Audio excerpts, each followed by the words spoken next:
I had been feeling really good, working out 2 or 3 times a day, going to the Y whenever I could, and also walking 3 or 4 miles a day.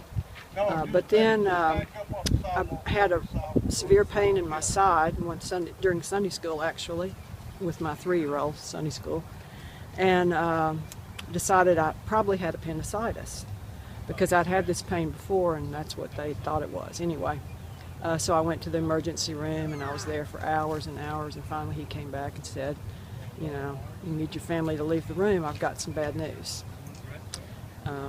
And it was bad news, and it was devastating. But, you know, sometimes when things are so overwhelming beyond your comprehension, the only thing you have is God to rely on. And so, strangely enough, it was so huge. The things that they found were so huge that I just had no recourse except to say, let's turn this all over to God.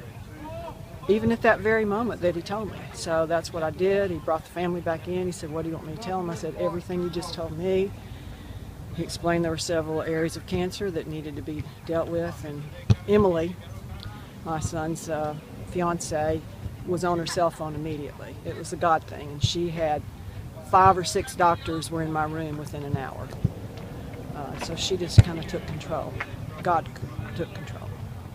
Yeah, I mean, I think it puts everything kind of into perspective. I think, during the whole process while she was going through it, while she was battling it, you know, she'd always tell us it's kind of been a blessing because it's brought us closer as a family. And it's weird to say, you know, when you hear the word cancer and you hear, you know, what kind of diagnosis that is, and especially with her cancer being, you know, 3 separate types. And, you know, in reality, you kind of look at where we were as a family, and we were all trying, you know, busy and doing separate things, and it kind of put into perspective, you know, what's important and what's important in life, and especially in soccer, and you know, being out here with teenage boys who are trying to figure out, you know, where their direction is in life. It kind of, you know, puts it that this is just a game, and there's so much more things important in life, and it makes that reality, especially in Mother's Day coming up, that you're that much more thankful for somebody that's shown you so much and gone through so much for you, and for us as a family, and for all these boys. You know, somebody was saying today she's a mother of 40,000. Just so many people that she's been through and that she's touched throughout her year here, and she continues, and with soccer.